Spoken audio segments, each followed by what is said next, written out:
Hey, welcome back to the Copycat Stitch podcast for a new episode. If you're new here, I'm Bailey. I'm the Copycat Stitch on YouTube and Instagram. I live in Syracuse, New York with my family, which are mostly quadrupeds. And I talk about all my knitting and crafting and just fiber everything on this podcast and on this channel. So thanks for clicking and welcome back to everyone else. Today, I have a big pile. I keep looking at it because, it's weird. I feel like I just recorded an episode of this, and I've already got a lot to talk about. And for once, it's not all acquisitions. It's not just look at all this shopping I did. I actually did a lot of knitting, too. So, I have a bunch of finished objects.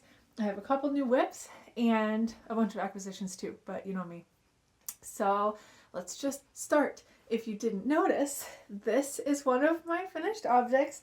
I posted about it on Instagram the other day, so you probably might have seen it already, but this is my Soho blouse by Kadri.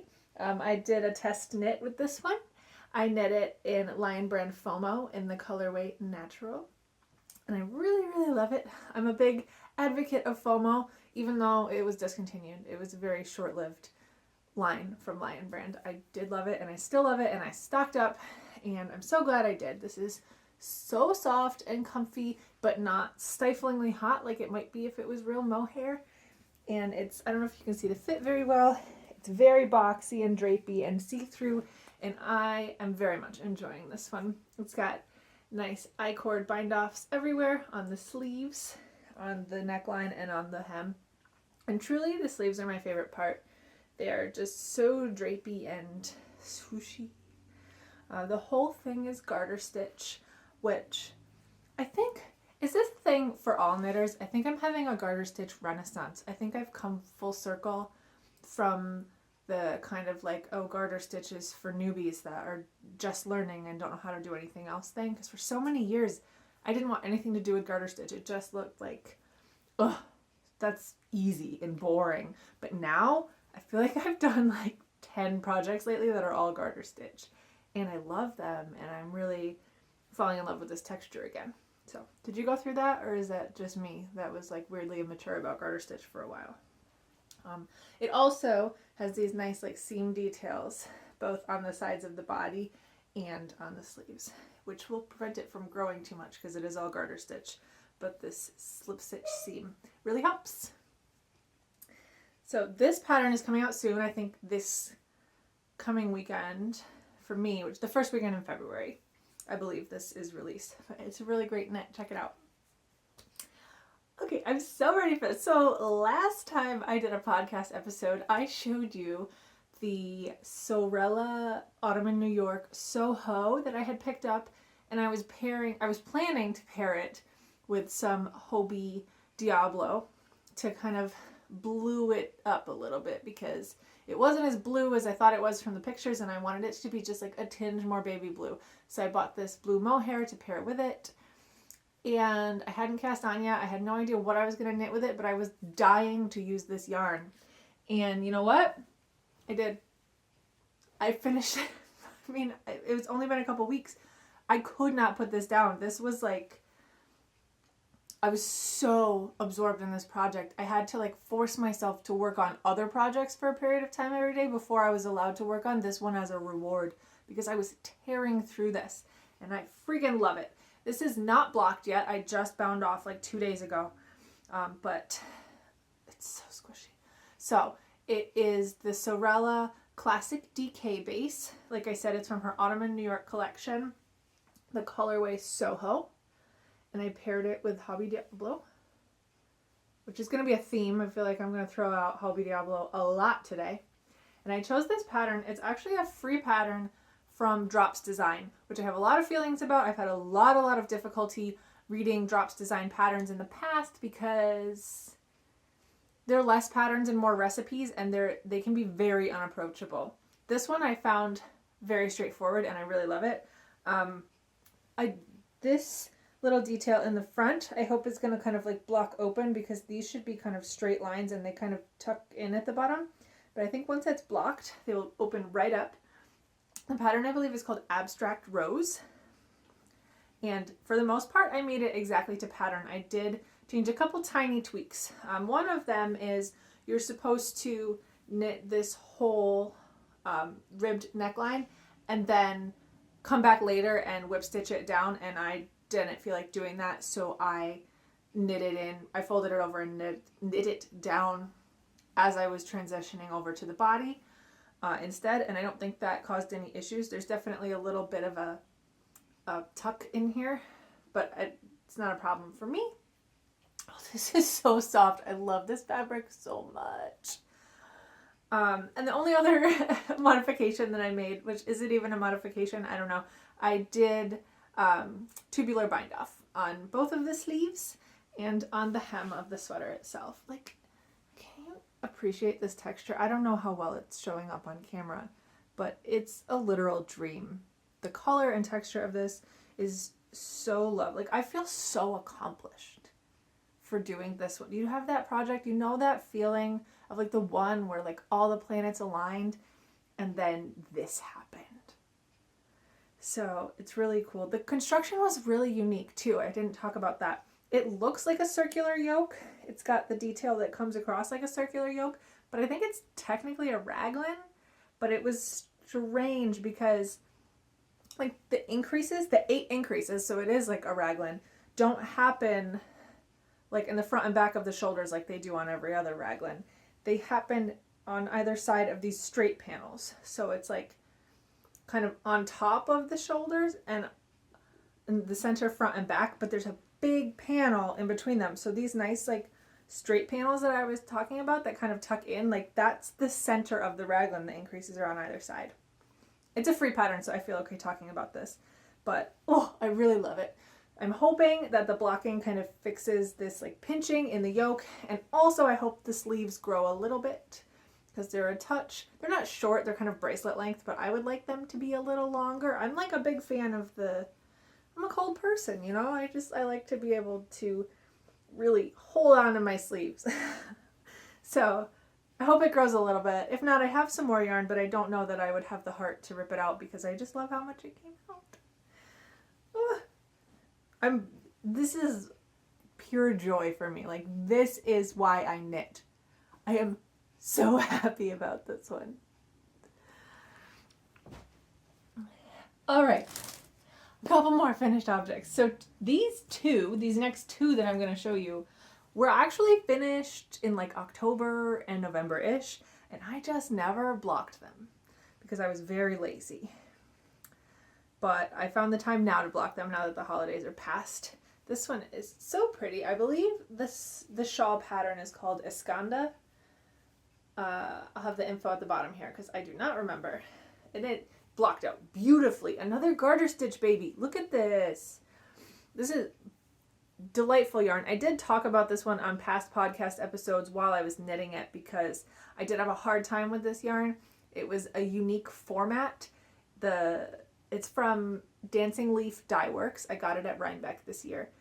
And it was fingering yarn and mohair that were dyed together. And I can see the conception of it, why they did it, because it wasn't like pairing two separate skeins in different fibers of the same colorway. It was like they were wound together and dyed together. So in theory, the wool and the mohair are the same color at every point, and it's not like marled together.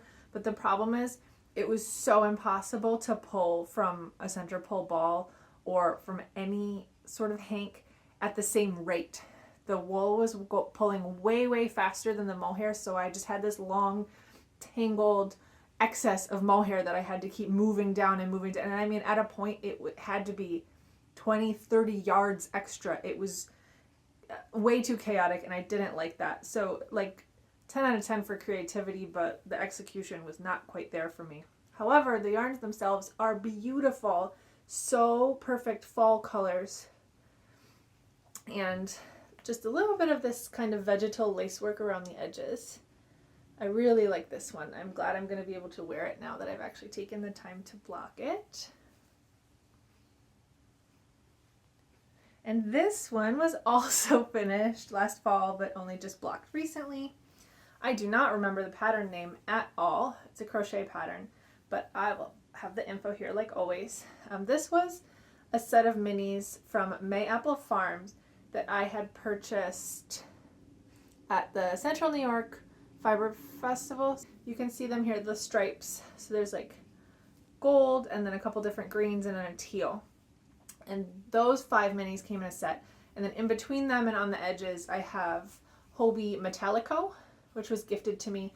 And it kind of looks brown, but when you get up close, it's like a copper metallic core, and it's got this very deep purple, almost navy fiber blown into it. Very odd. Pairing it like this was also an odd choice, but I really didn't know what to put with it. And I do think it worked out okay. It's the flimsy scarf, the length of it, and the vertical stripes are really giving like early 2000s, those chintzy scarves you would buy at like craft stores.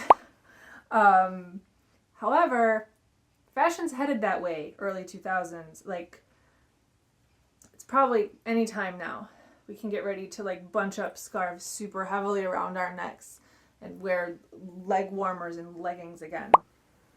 So maybe this will fit in. Either way, it's a nice pattern. It's a very nice fabric. It's super drapey when it's finished. I do like it. It's just maybe a questionable style choice, I guess.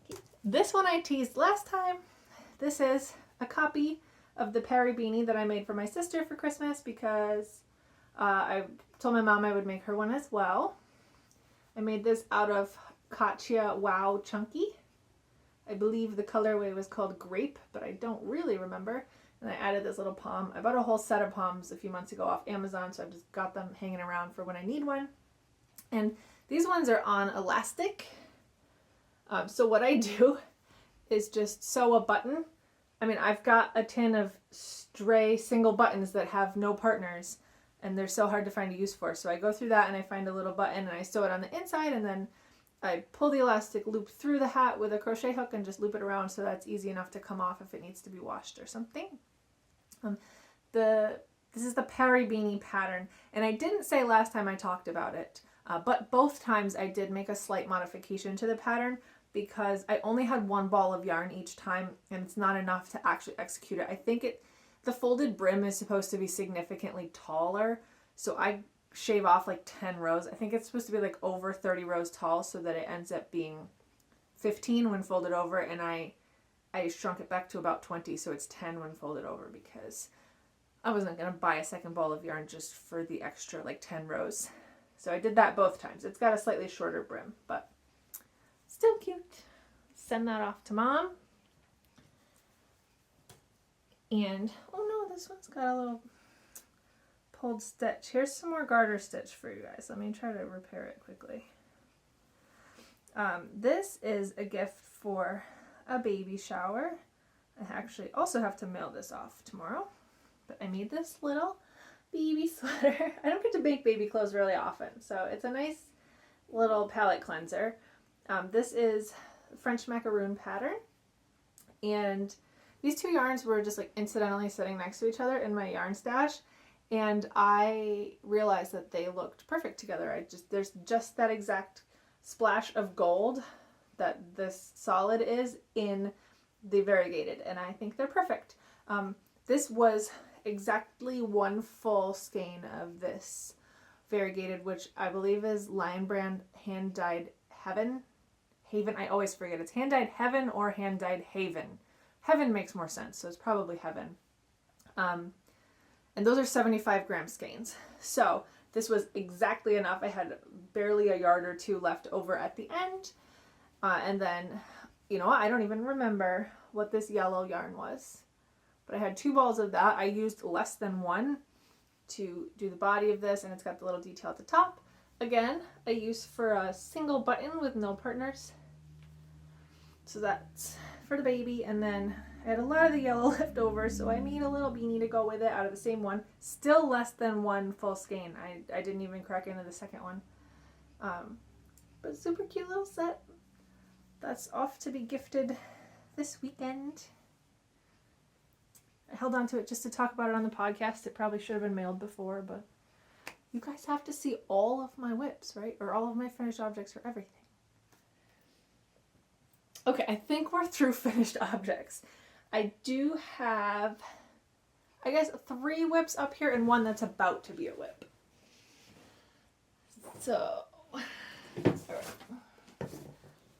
This one is the oldest one here. This is the last of my unfinished Christmas presents, the sweater for my husband. And you know what? Maybe I shouldn't just be like making all sorts of like sweaters for myself. But you know what? I made him a sweater for his birthday last year, which is at the end of March. So when he didn't wear it, I kind of wrote it off because I gave it to him right when it's warming up. It was made of wool of the Andes. So it's a pretty warm sweater, and he like doesn't usually need it. He's usually too warm as it is. So I forgave him. Of course he didn't wear it. It's warm out. But now it's been winter for months and he still hasn't worn it. So I'm not particularly motivated to finish this one because he hasn't been wearing the one that I already gave him. I will finish it, but I'm just not in a hurry. That's my point. Okay, so the shoulder seams are not sewn yet, but I did finish both the front and back for this one. This is also wool of the Andes, I think. Yeah, wool of the Andes. It's in Merlot heather. I don't know how well you can see it. I'm sure you can see all sorts of pet hair on there, as ever. So I will have to pick up and knit a neckline, and the sleeves are bottom up, which is unusual, a little daunting. It's got these nice textured panels down both sides and on the shoulders as well. And then there's elbow patches in the same texture. So I think it'll be really nice when it's done. It would look really nice on him if he were to wear it, which who knows, you know, at this point. And then I have 2 new whips to show you. This one is for the, oh, it's all bunched up so you can't really see it, but it's for Toni Lipsey's Make It, what is it called? Make It Cal. Make It Cal 2023. Wow. All right, so it's all bunched up on here because I don't like to walk away from Tunisian when it's just the one live stitch. That freaks me out, so I always do the forward pass before I walk away. But I did just finish using up this skein that you see, the variegated. Both skeins are from Megs & Co., which is an independent yarn dyer out of Rochester, New York. And I love her yarns. They're so soft and so nice to work with, and the colors are just impeccable. She does a really amazing job. This color is called Public Market, and this is the one that I fell in love with. This was also at the Central New York Fiber Show Festival, whatever it's called, last year. And I ended up choosing this other ball, which is called American Denim, in the same base to go with it. I've got a couple stripes in here. This is going to be a Loveland shawl. It's somewhere between a Loveland, which is a decay pattern, and a Loveland Light, which is a fingering pattern, because this is a sport weight. I ended up choosing a crochet hook right in the middle, so it really is right in between, but I'm basically just following the Loveland Light pattern. The base is the organic merino sport base. I highly recommend this yarn. It's so nice. It really, really is. It's just so soft right off the bat. It's not one of those that you have to like talk yourself into because it'll probably soften up with blocking or with soaking. Like, you don't have to condition this. It's already gorgeous to work with. And my third whip. I have this here so I can show you. It's from Vogue Knitting Holiday 2019, and it is called Wallaby. It is this kind of unusual drop shoulder short sleeve like pullover, and it's got like a hoodie pocket, but it doesn't have a hood. And I don't know, it just struck me, and I had been dying to use 2 yarns that I showed last time that I bought from Hobbii. The Winter Glow in this gorgeous colorway. The colorways for these, they're numbered, but even on the website it was like blue, green, gold, beige.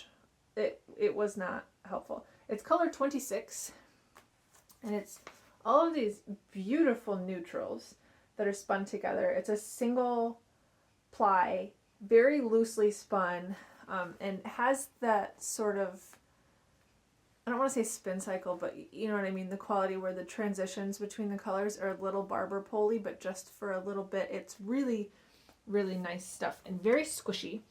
It's not the softest in the world. I think it's 51% wool, 49% acrylic, but it's very, very lightweight and very fluffy. And then, of course, Hobbii Diablo. If you're not sick of hearing me say that, I don't know what you are. This is the colorway Oyster. This is what I made a shawl for myself out of last year, and I had some left over, so I bought a little bit extra so that I could stretch it out to make a whole sweater. I bought these on the same order. I didn't plan on pairing them together, but boy, was that a good idea. I am so in love with this texture and this striping. I'm always so nervous about like this type of yarn. It's not quite variegated. It's kind of self-striping, I guess, but it's a giant ball. You're not meant to make like socks or anything small out of that. There's a little bit of color pooling on this side, but doesn't it just, I said this in my Instagram post, it reminds me of like impressionist landscapes. It's so muted and beautiful. And that's because I paired the Diablo in. The Winter Glow on its own is a category 4 yarn, and that's what the pattern calls for, but I thought I really wanted to mellow out the colors a little, and it really does. Like, I don't know if you can see the difference, but having that mohair there kind of blends it all together a little better and definitely subdues it a lot. And I just love this material so much. I started this less than 36 hours ago, and this is the back panel, and it's really hard to see all bunched up on these needles, but I've already started doing the increases for the sleeves. It's so fun, and this is, I don't know, this is a delightful surprise. I didn't expect to love this project as much as I do. I'm so glad that I cast it on. Okay, let's talk some acquisitions. So these ones are the easiest. I got a couple kits from We Are Knitters. I actually ordered these for Black Friday, not for Black Friday, but like for during their Black Friday sale. And there was all sorts of issues with shipping, not with We Are Knitters themselves, but the postal service made a mistake, and then it ended up getting sent back to the seller, and by the time it got there and I figured it out and called, it took like 2.5 months to get it, but they finally came. This is a kit for the Giza sweater, and let's pop it open. I love We Are Knitters kits. I know they're very simple, they're meant for beginners, but they're great mindless knits. This one uses the mixed organic yarn. It is a very fine half cotton, half wool. And this comes with 4 balls of it. I think it has a digital pattern. They make you pay extra for printed patterns now. And I don't get it with the needles because I have so many needles already. But yeah, I think that's going to be a fun knit. This one I plan to save. We have a vacation road trip coming up in a couple weeks, and I think this is going to be perfect road knitting. I believe it's knit in panels. I have to check the pattern again. This time I'm going to read the patterns more carefully before we leave for vacation, so I know I have everything I need. But We Are Knitters patterns are usually very straightforward. They're meant for beginners. Everything you need is in the kit, so usually you don't need stitch holders or anything like that. It tends to be knit in panels and seamed together because it's for beginners. It's supposed to be very elementary. So I'm planning on saving this for car knitting, for road trip pursuits. I did get another kit from them, which is the Shine sweater. And I don't plan on starting this one right away. I believe that this one uses Touch Me mohair, which I've used before several times, and I do like it. The other one I had opened to look at the yarn because I've never used the mixed organic before. This one I didn't open because I have used Touch Me mohair. But, ooh, so fluffy. Oh my gosh. See, one of my knit year's resolutions that I talked about was to make more basics. And what is more basic than like a garter stitch, fluffy white sweater? I don't think I've ever made a white sweater. This one is in between an acquisition and a whip. I have swatched, but I haven't started yet. Well, I guess I kind of started, but we'll talk about that. So, for all of my complaining about that temperature blanket from 2021 that is still languishing in my closet and might forevermore, I am starting another temperature blanket. This one I had planned on doing for like the last 9 months because it's going to be a gift. It's for my sister. Brenna, I don't think she watches this, but if you do, turn this off or I'll never, ever, ever, ever, ever forgive you. So, I love the palette that I built. So let me back up. I planned on giving my sister a temperature blanket for Christmas this year because she was married on Labor Day last year, which means her first anniversary will be in September, and I had been planning on doing a wedding day to anniversary temperature blanket to gift to them on Christmas. So I'll have all the temperatures and can potentially be finished as soon as September, but I have until December to finish it. My sister loves neutrals. She really doesn't like bright colors. So I built this palette, which I'm very proud of. So if it's not obvious, all right, these are all just extra skeins. So what I should say, this is the gradient and it's missing this guy. So these would be the mid-range, hottest and coldest. I'm so proud of this. These are all from Knit Picks. They are palette and fingering weight. It's kind of risky because these are proper wool. You can't put this in a washing machine, which is not great for a blanket. But it's supposed to be a heartfelt heirloom gift, so I don't know. I don't imagine it will get like worn out. It's more of a keepsake kind of thing.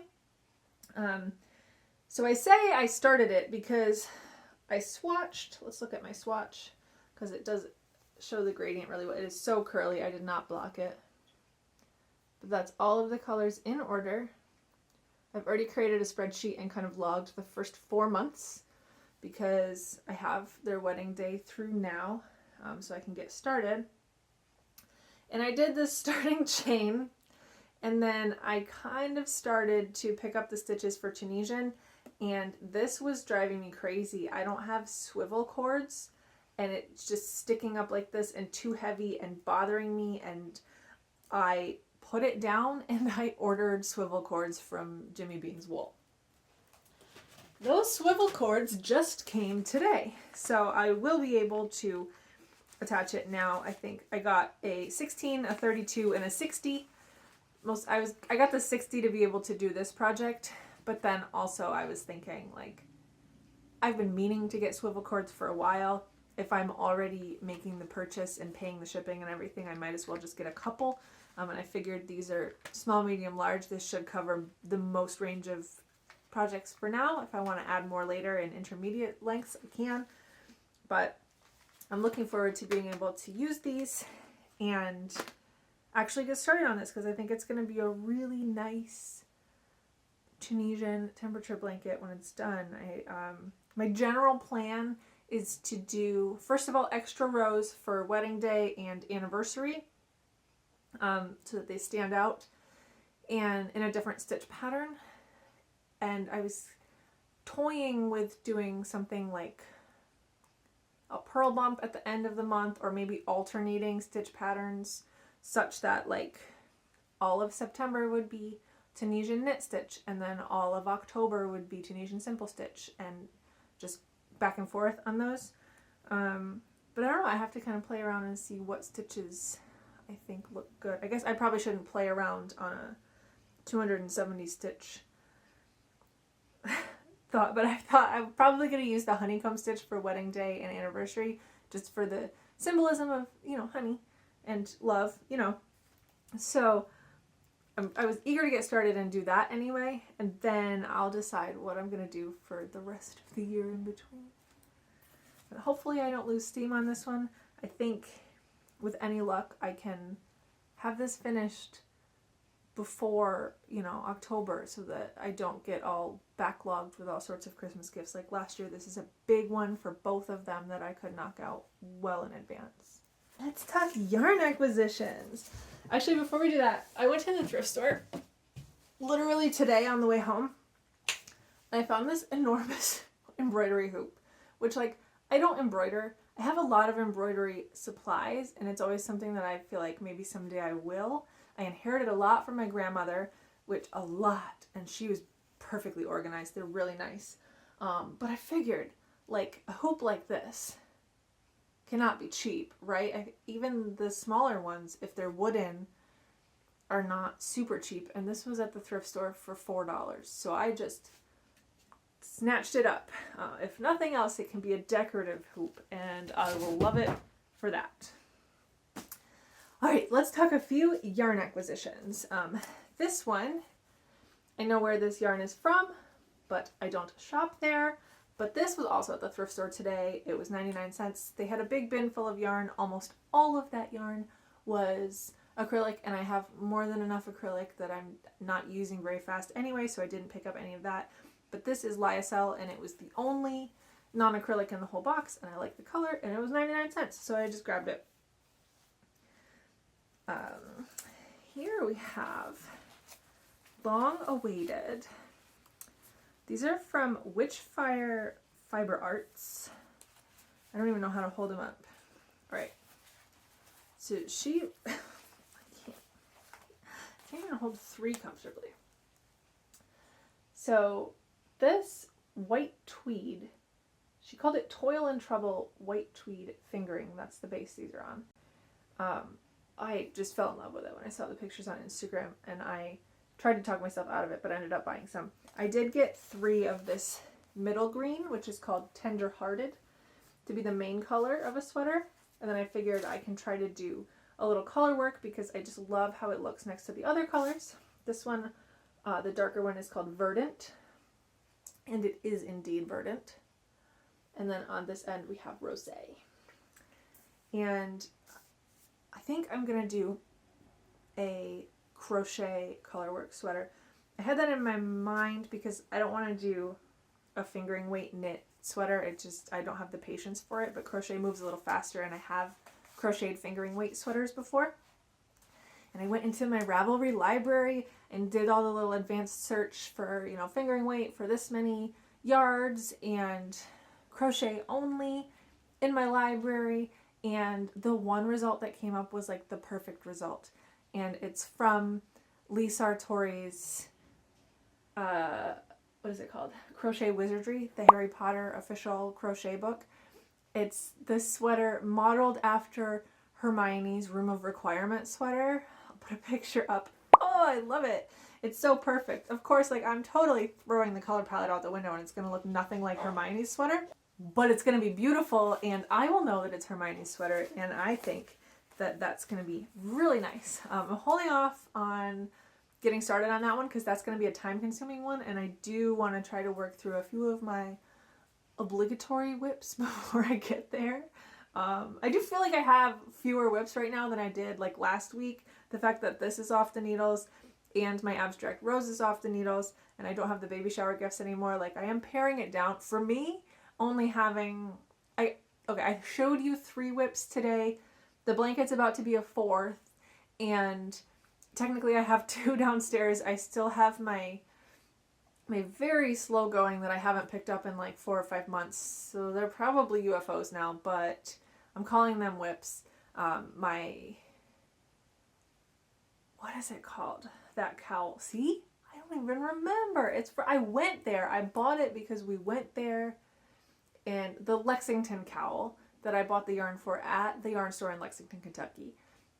And then my Primavera sweater, which I picked it up the other day, and I was like, I love this. I want to wear this, but I wish it had 2 sleeves instead of 1.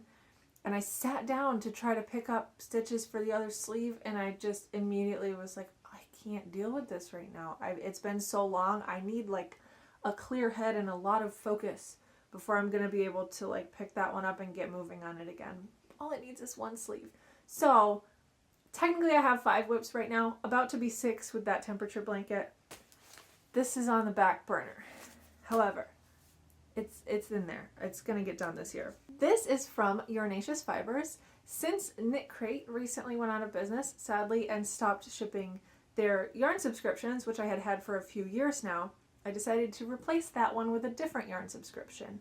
I had been aware of Yarnaceous Fibers' offerings. She has several monthly yarn clubs, and I love her stuff. Everything she posts on Instagram is gorgeous. I've only had the opportunity to purchase a couple things in the past, but I really think they're beautiful.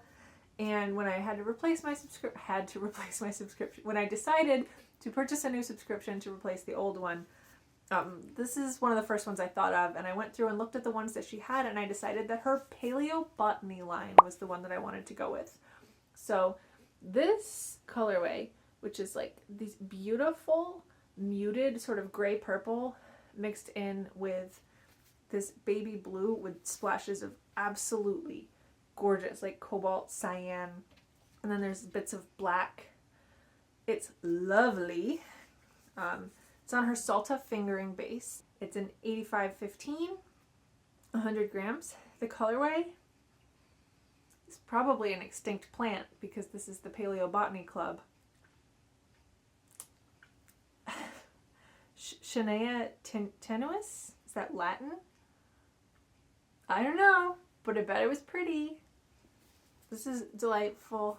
I'm now going to have a growing stash of single skeins of beautiful fingering weight yarn from Yarnaceous, but there are worse things. There are worse things in the world. And the last acquisition I have here, I bought 3 of these in a different colorway. Recently I showed you in the last one when I came back from the sale at my local yarn store, which is Nitty Gritty Yarns, that I had bought 3 of these Katya mohair spools because they were on clearance, and I was at the yarn store for knit night last week or 2 weeks ago, whenever it was, and I just happened to like stop and browse through the clearance stuff that she had marked down again, and I found that this time there was a lot easier to see because there was fewer of these spools in the box, and there was actually 5 of the same colorway, so I was like, I have to grab those, and they were marked down half since the previous time. So these were $3.25 a piece. It was about $15 for me to get a ton of yardage of mohair. So great opportunity for me. And it was a weird coincidence when I was adding it to Ravelry later. They're like bugles. Is this like the bugles of yarn? When I was adding it to Ravelry later, I noticed the strange coincidence that these are colorway number 3, and I got 5 of them, and last time I got 3 of colorway number 5.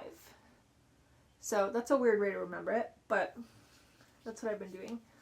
I think it's so pretty. Who knows what I'll use it for? Alright, that's everything. I feel like I did a pretty good job. I mean, I don't think it's been like an hour, but sometimes I get talking. Who knows? So thanks for joining me, checking out my finished objects that I am so proud of and what I have coming up next, and even beyond that in the future. I am very yarn happy right now. I feel like I am doing my best and achieving the most with my knitting, and I'm thrilled to be where I am right now and enjoying the whole process and having the channel and sharing it with you guys too. It's really fun, and it makes it a little richer, and you think about your knitting, and like having to explain it to somebody all the time really makes me appreciate it that much more. So thank you for watching. Thanks for subscribing to the channel, and just all of your thoughtful and sweet comments. I really appreciate it. I'm really enjoying having this channel and watching it grow and being able to share all of my knitting stuff with people who actually appreciate it. So thank you again. I hope you come back next time, and until then I will be knitting. I hope you will too, or sewing or crocheting or whatever it is you do. Enjoy your making. I will enjoy mine, and I will be back to tell you about it shortly. Bye.